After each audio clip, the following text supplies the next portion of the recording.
É toda fadista e benfiquista, mas este irredutível compositor é a exceção.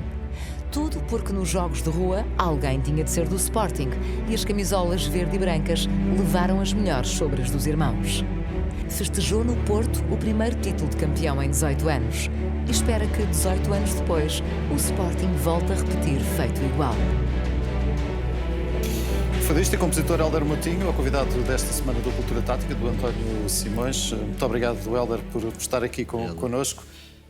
António, é de uma família ilustre, o Hélder, que deu muito à cultura portuguesa e presumo que também seja daí muito a sua admiração por ele. Exatamente, e continua. É um prazer, obrigado, Hélder, por ter vindo. Tive a oportunidade de estar no seu restaurante, eu chamo-lhe aquilo um cantinho familiar. Aquilo é interessantíssimo, é de um afeto presente em todos os aspectos. Adorei ter lá ido. Vi a mãe cantar, fiquei fascinado. E, portanto, há aqui um ADN, não é verdade? Sim. Da mãe que vai por aí fora, os filhos, e o meu amigo pertence a esse núcleo de gente que não só canta, não só percebe música, não só tem voz, mas também compõe. Fazer tudo isto não é fácil. Só está ao alcance de quem tem alguma capacidade, tem dom para isso. Portanto, Hélder, obrigado. Muito obrigado. Ter vindo. Obrigado. Em termos futebolísticos, é aquele jogador que joga em todas as posições, não é?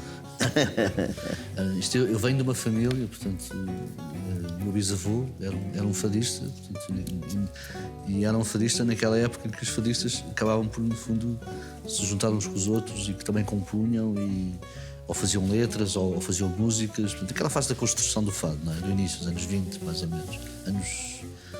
Os primeiros anos 20, não é? Portanto, até... E depois, portanto, isto está no nosso, obviamente, aliás, como estavam a dizer, portanto, está no ADN da minha família, esta coisa do fado, não é? E quando eu, antes de começar a ser fadista profissional, fazia uma série de coisas. De repente, deixar de fazer essa, quando comecei a ser fadista, achei que poderia fazer uma série, aproveitar essas coisas todas, essas skills todas que eu tinha e trazê-las para o fado. Nomeadamente, então, sim, pronto, a composição e o canto, que é a base de tudo, não é?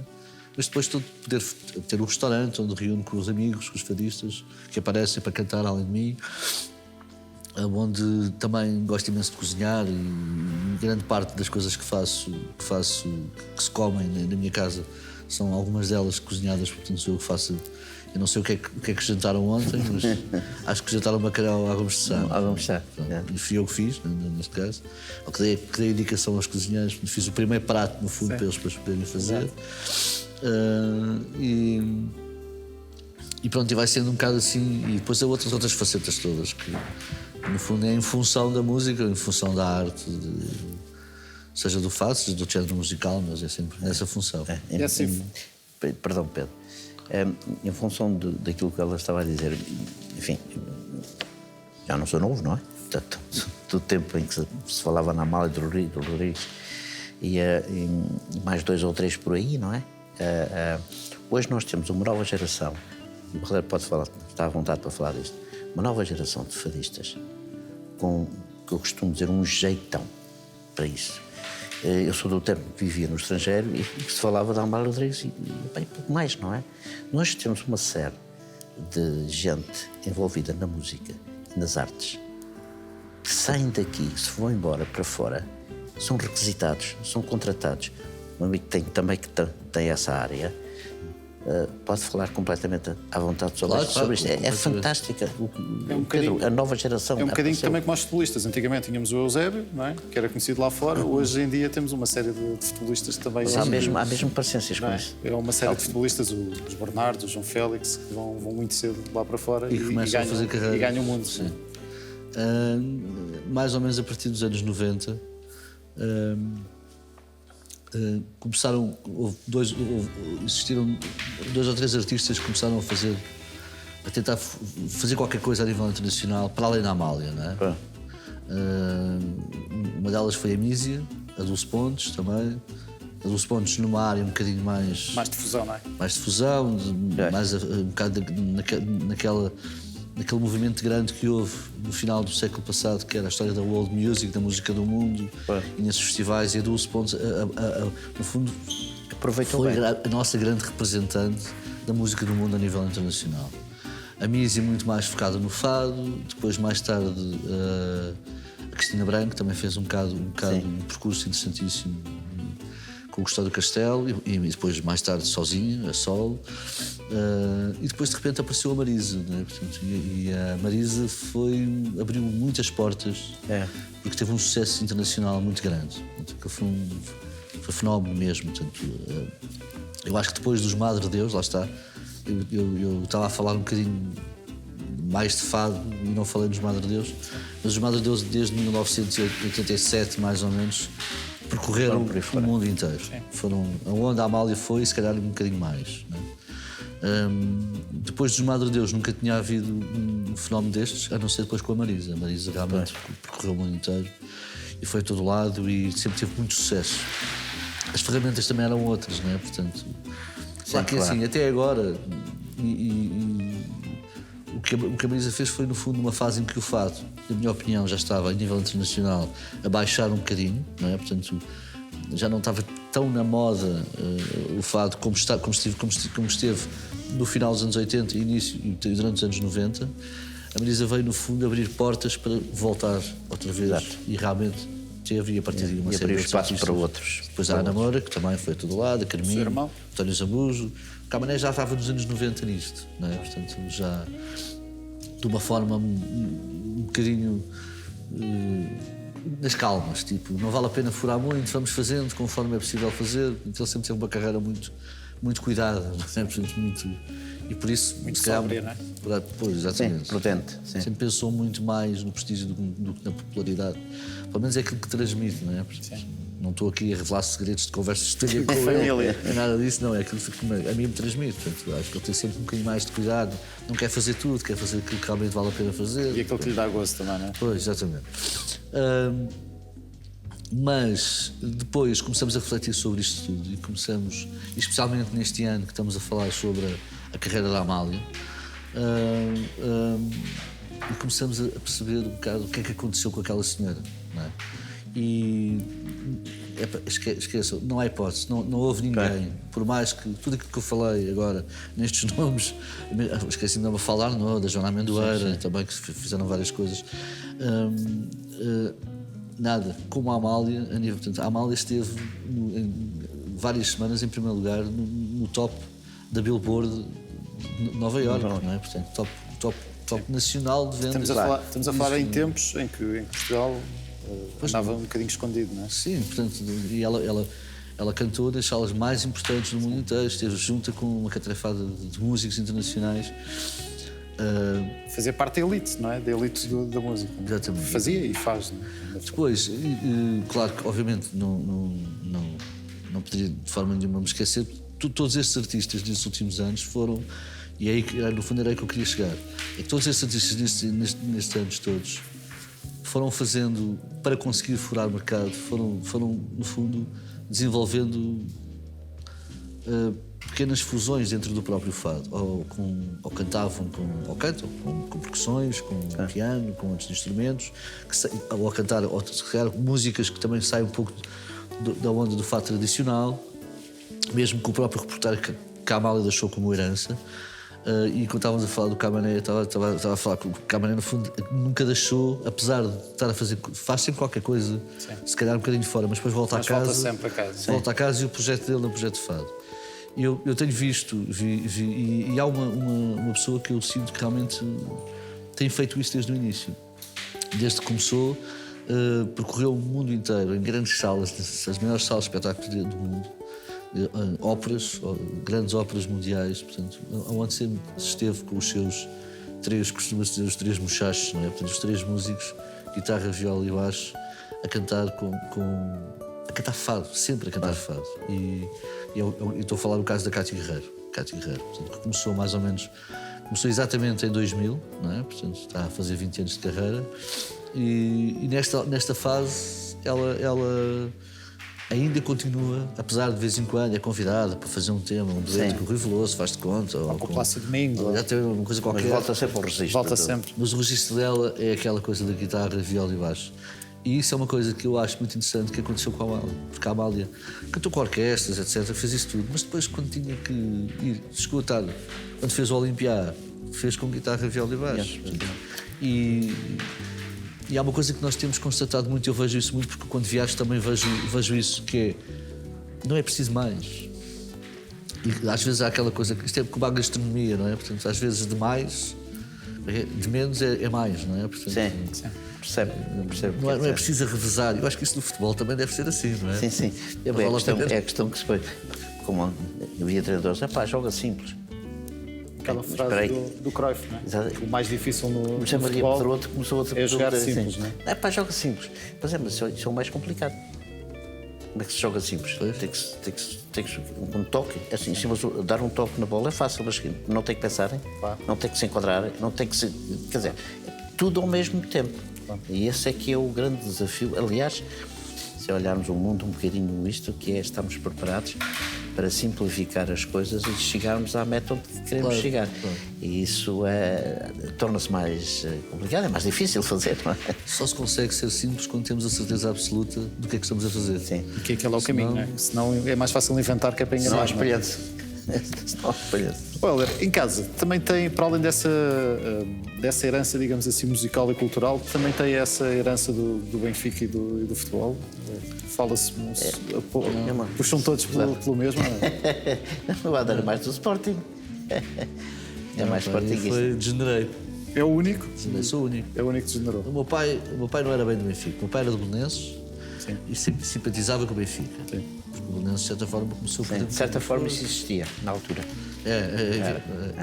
Grande parte dos benfiquistas. Tinha muita gente das Celestas e depois do Restelo, do Belenenses, tinham vai-se lá saber porquê, mas tinha uma certa simpatia para o Benfica. Provavelmente porque havia uma rivalidade se calhar muito grande com o Sporting na altura. Sim. O Belenenses primeiro com o Sporting, a primeira sede do Sporting também era ali em Belém. Sim. Se calhar, acho que era, não era? O Benfica é que foi criado em Belém, sim. E o Sporting? O Sporting é no Campo Grande, é do bairro de Ali, Alvalade. ali do bairro de Alvalade, ok. ao Lumiar e tal. Pois, exatamente. Mas se calhar pode ser por isso, não sei, pode ser por uma questão geográfica, não sei. O que é certo é que realmente os belenenses... Sim, agora menos, não é? Agora Então, e como é que menos. Mas na altura degenerou, era assim. como é que degenerou para o lado verde da família? Como é que pisou o ramo verde? É muito simples, eu quando era miúdo, nós tínhamos aquelas. Jogávamos à bola na rua, jogávamos Cá fora. hóquei na rua, fazíamos estes desportos todos, partíamos os vidros das vizinhas e os carros, fazíamos essas coisas todas. Eu recordo-me quando era miúdo tinha uma parceta, aonde que hoje é o estacionamento de carros, né? Na altura era uma parceta, não tinha nada, era um largo que dava. Tinha a estrutura exatamente fantástica para fazer um campo de futebol. E nós jogávamos à bola todos os dias, portanto, de manhã à noite não se fazia outra coisa do que jogar à bola. E um dia todos juntos começámos a qual é que é a tua equipa, qual é que é a minha equipa, temos que escolher uma equipa, temos que ser ou do Sporting, ou do Benfica, ou do Belenenses, ou do Porto. Do Porto não se falava muito, não é? E eu assim, mas quais é que são quem? Então, os benfiquistas são vermelhos e estes são verdes às riscas, portanto... E eu achei graça à t-shirt, achei graça à camisola e disse, olha, pronto, é isto que eu quero. Pronto, gostei da cor, gostei do desenho e foi só isso, o resto não foi aquela Não houve coisa... nenhuma Não influência. houve nenhum... E os ídolos de infância? Teve ídolos desportivos? Tive, inclusive nem todos foram do Sporting, lá está. Portanto, Claro. nunca fui ferrenho, portanto, sou Sportingista, mas não sou ferrenho. Claro, lembro muito, tive o Chalana, portanto, que numa altura que era quando eu era miúdo, era um jogador fabuloso. O Jordão, na altura que estava no Sporting.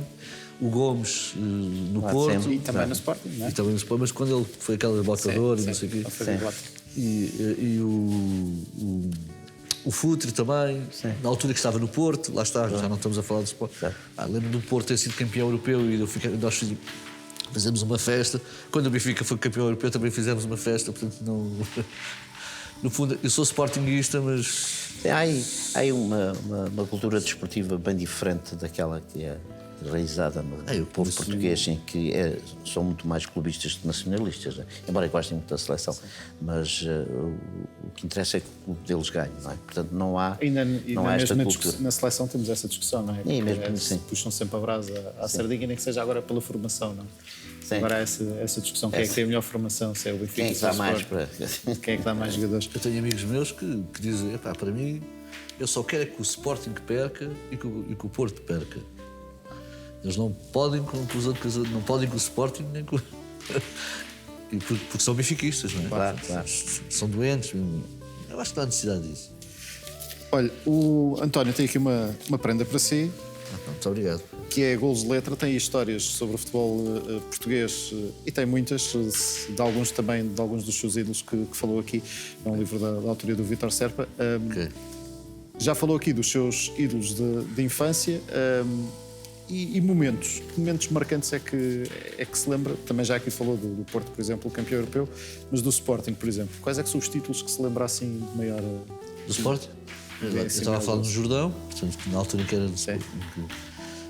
Essa mítica equipa do Sporting, com Jordão e Manuel Fernandes. Manuel Fernandes, exatamente. Não sei que Manuel Fernandes agora mora ali para os meus lados. Ele vive ali para os Sarilhos, Montijo. Não, então não, estou a fazer confusão com o Carlos Manuel. Carlos Manuel, Carlos Manuel é que mora em para ali também. Também jogou no mora Sporting. para ali. Também jogou no Sporting. Mora em Carcavelos. Eu moro em Carcavelos, eu acho que tenho a impressão que ele foi para ali morar. Mas sim, o Manuel Fernandes, nessa altura, assim, era uma altura bastante Grande interessante. dupla. Essa é uma grande dupla, sem dúvida nenhuma, não é? E o Sporting viveu, embora com o Jordão menos tempo que o Manuel, foram campeões pelo Sporting e extremamente competitivos, não é? O Sporting tem uma história, tem pergaminhos, pá, que é uma pena quando há estas crises enormes, pá, que nunca ganham, pá, e que tira-se presidente, depois presidente, tira-se treinador, depois treinador, quer dizer, passam a vida nisto, não é? Quer dizer, não estabilizam. Eu sei que os resultados é que dão estabilidade, mas é preciso criar uma estrutura profissional que transmita essa estabilidade. Pois, claro. Não é? Porque o meu amigo é empresário e sabe perfeitamente que isto é assim, as coisas são assim, não é? Não há. Estar à frente de um estádio é como não estar à é frente carregar de um num botão e espera aí, olha, tem uma moeda e tal. Não, As são assim. Até porque no espetáculo joga-se sozinho, não é? No desporto É uma temos gestão muito uma complicada. gestão mais complicada porque há o adversário, não é? Que quer fazer igual ou melhor. Este ano, presumo que esteja mais satisfeito com o seu Sport. Estou. No outro dia estava a brincar com os meus irmãos e mandei-lhes uma coisa que recebi no telemóvel, no WhatsApp, que era uma coisa, pá, desculpa lá, mas com estas coisas, com este problema da pandemia, se calhar o melhor era acabarmos já com o campeonato. Pá, quem está a ganhar já ganhou, não faz mal, o que é que vocês acham disso? Não é por nada e tal. Isso é uma coisa um bocadinho à Trump, stop the count, não é? E então eu mandei essa brincadeira para os meus irmãos. Não me responderam, nem eles. Não acharam graça nenhuma. Mas é uma surpresa agradável. É uma surpresa agradável. Eu tive uma surpresa muito engraçada com o Sporting, já foi há muitos anos. Quer dizer, há muitos, pronto, já lá vão daqui a bocado 21 anos. Eu estava com uma Mafalda Arnaud a fazer um espetáculo que eu fui manager dela logo no início da carreira, durante vários anos. E estávamos a fazer um espetáculo no Porto, que ela tinha sido convidada para ir cantar ao Teatro Rivoli. Era um espetáculo grande, era só ela, logo no início da carreira dela, e fomos tipo 2 dias antes para preparar as coisas, fazer os ensaios, tratar a situação da luz, do som, daquelas coisas todas. E na véspera do espetáculo, era quando estava a acabar o campeonato, nessa altura, quando o Sporting ganhou. Vidal Pinheiro, com o Salgueiros. Com o Salgueiros, exatamente. E o Porto perde com quem? Foi ali com o Porto, foi ali uma situação que era o Sporting tinha que ganhar ao Salgueiros. Sim, bastava ganhar ao Salgueiros. Bastava, não é? Sim. E nós estávamos a ver o jogo em casa de uma amiga minha, uma amiga nossa lá no Porto, que tinham já num quintal, um jardim cá fora, e metemos a televisão cá fora, e estávamos a beber cervejas, a comer batatas fritas, petiscos e não sei o quê, e a ver o jogo.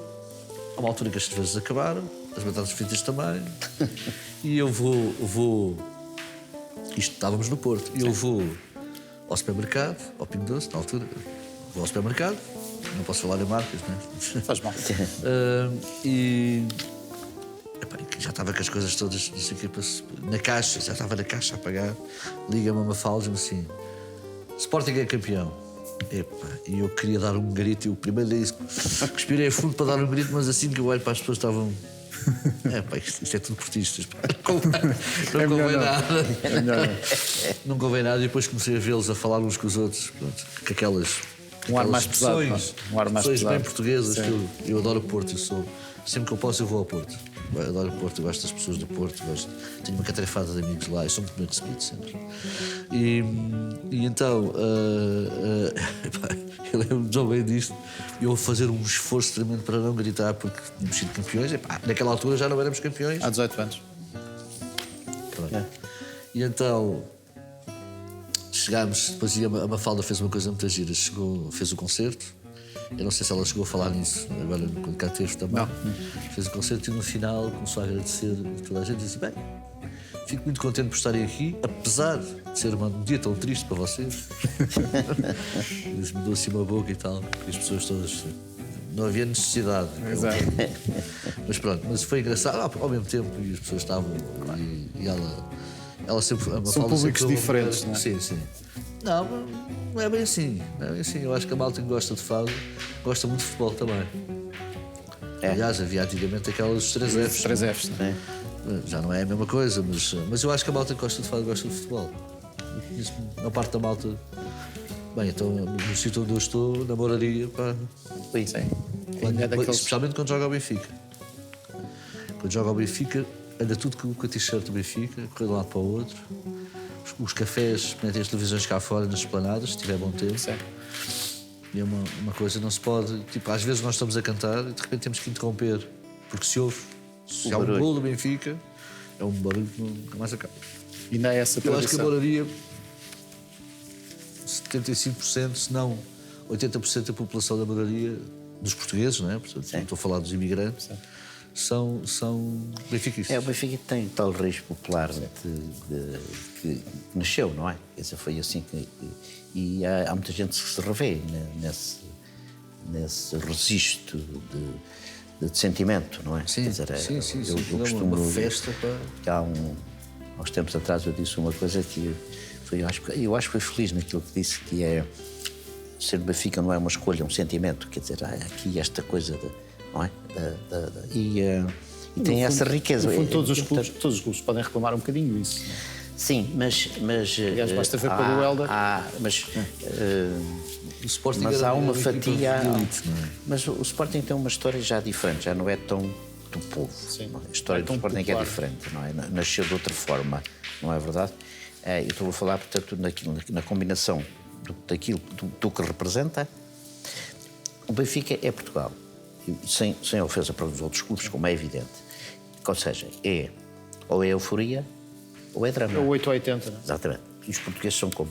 São exatamente assim. Portanto, o Benfica é isso. É o mais português. Não quer dizer que este seja melhor, não é disso que eu estou a falar.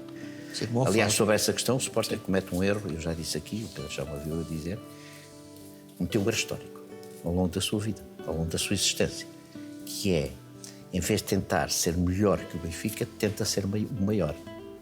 Não há. Já não há espaço para o maior. O maior já está adquirido. Não vale a pena pensar nisso. É ganhar mais vezes, não é tentar ser maior.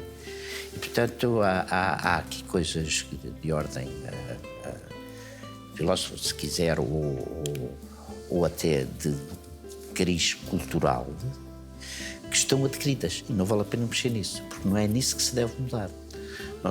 Eu acho que os portugueses precisam do mundo cada vez mais para perceberem que têm grandes capacidades para revelarem essas grandes qualidades que têm. O Helder já aqui falou delas, está à vontade para falar disso porque anda de vez em quando lá fora. Eu também vivi muitos anos lá fora e sei da capacidade dos portugueses de se adaptarem, até se adotarem e depois se revelarem. E a verdade é que há um grande sucesso ligado aos imigrantes em qualquer área dos portugueses. Sim. É nisto que eu falo, não é? Especialmente quando pensam exatamente dessa forma, que é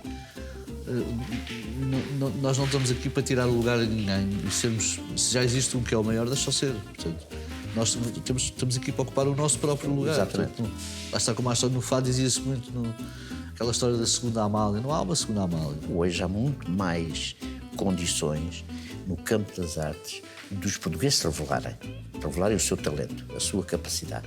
Se depois forem bem administrados, gente, que é o caso do Helder, que sabe gerir uma carreira, hoje há mais possibilidades de chegar mais longe, não é verdade? Sim. Desde que esse talento esteja aí, o talento não tem idade. Pois. Não é verdade? E nós, portugueses, somos fantásticos sobre esse aspecto. E o fado, nos últimos anos, tem dado cartas. Sem dado. Na parte empresarial lá fora têm acontecido coisas fantásticas. Os portugueses têm havido casos de sucesso geniais a nível internacional. Exatamente. Coisas que às vezes cá nos passam um bocadinho ao lado. Não? Nem sequer sabemos. Há pessoas que há pessoas neste momento que têm grandes negócios do sucesso tremendo nos Estados Unidos, Sim. que nós não fazemos ideia, que às vezes, inclusive, as pessoas, até os nomes, já nem são nomes portugueses. Nós pensamos que são... Sim, há algumas... adaptações. Sim, há mais de 100 anos que os portugueses foram para os Estados Unidos. António, já não temos muito mais tempo, temos sempre aqui um desafio para o nosso António. Se o Helder fosse um jogador de futebol, em que posição é que o colocaria? Ponta direita. Ponta direita. Isso foi... E punha-lhe o 7. Este foi mesmo... O 7. Não tinha de ter a obrigação de marcar tantos gols como o Cristiano Ronaldo. Sim. Isso também não, porque ele vai deixar um registro, não sei quem é que vai bater aí, naquilo. esse aí é quase não é verdade. Mas punham ali pela direita, eu estou a vê-lo a ser rápido, não é verdade? E a desmanchar aquilo e ir-se embora. Estou a vê-lo como miúdo, não é? Sim. Não sei bem se foi por aí, mas... Não, eu era mais defesa na altura. Gostava de dar de vez em quando umas coisitas. Mas hoje com a duplicidade de funções, também não tem mal nenhum ele começar de trás, não é? Sim, não há problema nenhum. Mas às vezes marcava Pô-lo gols ali mesmo para- assim, aliás. Mas para que lado, não é? Era um outro aqui, marco mais gols quando estou na defesa do que quando estou à frente. E aí aqueles entram, fazem um barulho. Pum. Helder. É engraçado. Muito obrigado pela sua presença. Obrigado, Helder. Obrigado pela atenção. Obrigado pelo vosso Daqui a 15 dias temos mais convidados no Cultura Tática. Até lá, já sabe, fique bem, fique com o Sport TV.